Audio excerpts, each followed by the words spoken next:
जब class offline, जब batch of हो जाता है तो उसके बाद कुछ बच्चे ठहर जाते हैं और वो अपने डाउट्स को पूछते हैं, सर ये डाउट मुझे आ रहा है, थोड़ा सा इसको कॉन्सेप्ट दे दीजिए। तो ये जो डाउट है बहुत अच्छे डाउट है, और ये डाउट को कैसे, यानी इस क्वेश्चन को कैसे बनाया जाए उसके लिए हम आपको कॉन्सेप्ट देंगे और थोड़ा ध्यान से उसको पढ़ना 2-4 मिनट, ठीक है।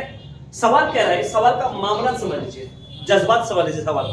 सवाल का जो जज्बात कहता है, सवाल जो कह रहा है क्या कि आपको एक स्क्वायर बॉडी लेना है। स्क्वायर बॉडी लेने के बाद उसके 3 कॉर्नर पे सेम मास रखा हुआ है, एक जैसा मास, यानी जिसपे लिखा हुआ इक्वल मास है ना, क्या लिखा हुआ इक्वल मास, m रखा हुआ है, ठीक है। कहां रखा हुआ है? उस स्क्वायर बॉडी के कॉर्नर पर, ठीक है। सबसे पहले हम एक स्क्वायर बॉडी लेते हैं, ठीक है। एक स्क्वायर बॉडी ले लिए,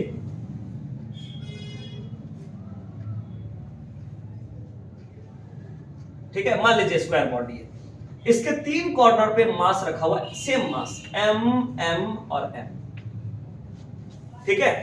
अब कह रहा क्या, हमको फोर्स निकालना है, कहीं पे चौथा मास रखा हुआ है, यूनिट मास, यहां लिखा होगा।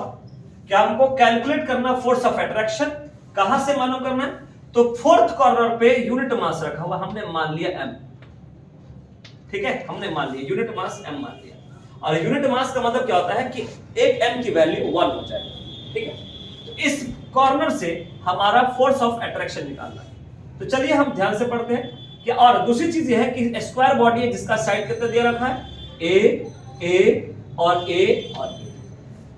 अब देखिए कहां हम पहुंचते हैं, इन दोनों के बीच में, क्योंकि इसी कॉर्नर से हमको फोर्स ऑफ अट्रैक्शन निकालना है। तो एक फोर्स ऑफ अट्रैक्शन इन दोनों मास के बीच में F1, एक फोर्स ऑफ अट्रैक्शन इन दोनों बॉडी ऑफ मास के बीच में F2, एक हमारा फोर्स ऑफ अट्रैक्शन इन दोनों के बीच में F3।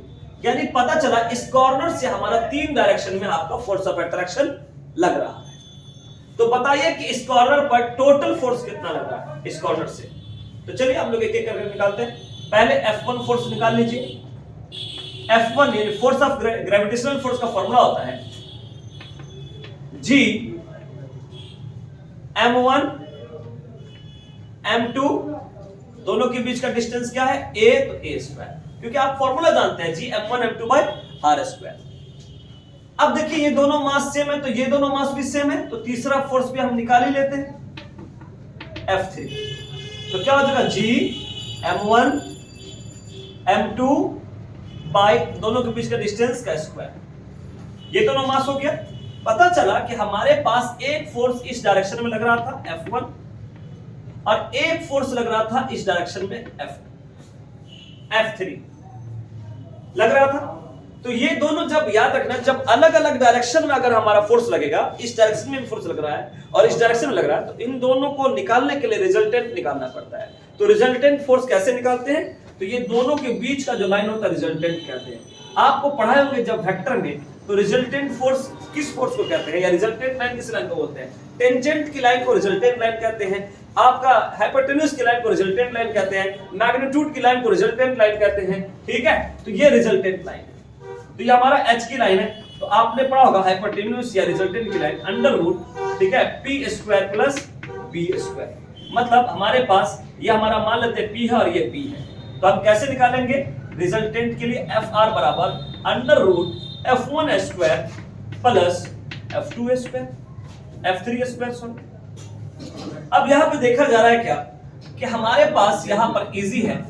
F1 का वैल्यू कितना दिया हुआ है, G M1 M2 by a square, ये F की वैल्यू है, F1 की वैल्यू, और उसका भी स्क्वायर, प्लस F3 की वैल्यू क्या दिया हुआ है, G M1 M2 by a square, इसका भी स्क्वायर है, ठीक है। अब देखा जा रहा है यहां पर कि हम लोग देख पा रहे हैं कि दोनों में जो है, यानी ये इस दोनों में कॉमन क्या है, तो सर जो चीज ये है वो चीज ये है, तो हम क्या किए, वो चीज कॉमन ले लिया। हमने क्या कॉमन ले लिया, G M1 M2 by a square का स्क्वायर, ये कॉमन निकालते हैं तो क्या बच जाता है, ये कॉमन निकल जाएगा तो क्या बच जाएगा 1, इसमें से कॉमन निकाले क्या बच जाएगा, तो 1।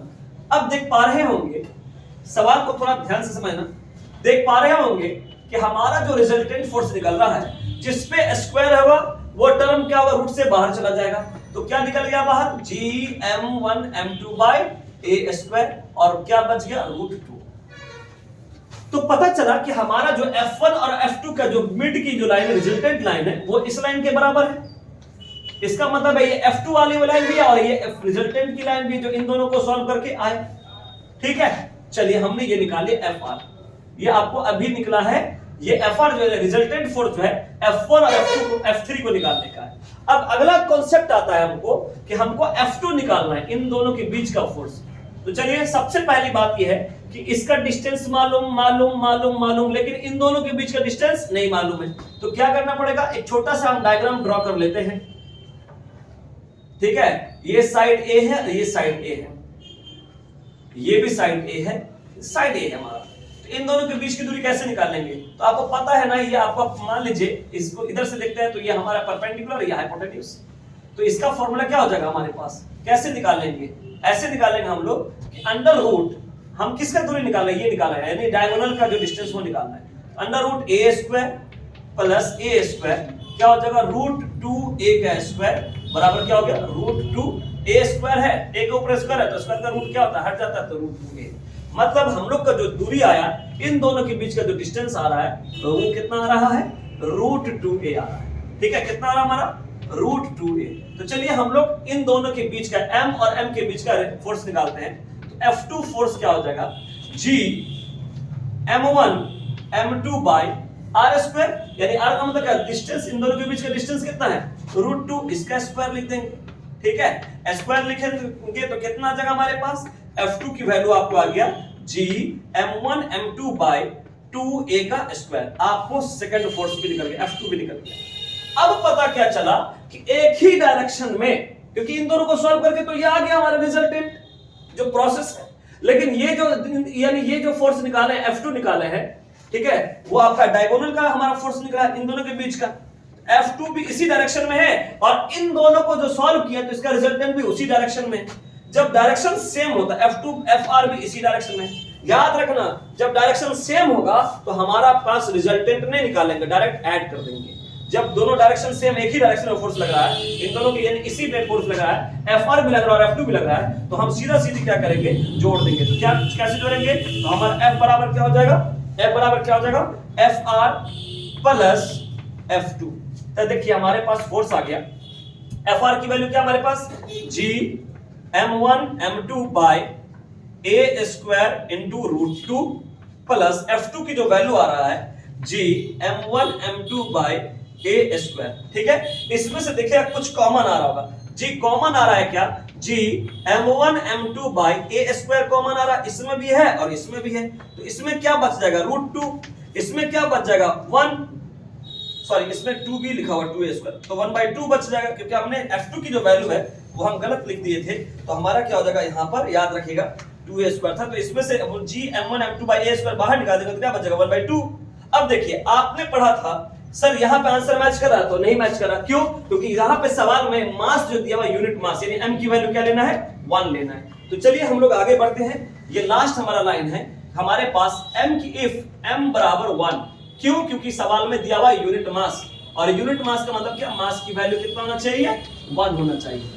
जब m की वैल्यू 1 डालेंगे तो आपको फाइनलाइज जो आपका आंसर आएगा क्या आ जाएगा, Gm बाई a स्क्वायर, ठीक है, √2 प्लस 1/2, ये आपका फाइनल आंसर हो गया। ठीक है, इस तरीके की वीडियो देखने के लिए इस चैनल को आप जरूर सब्सक्राइब करें। धन्यवाद।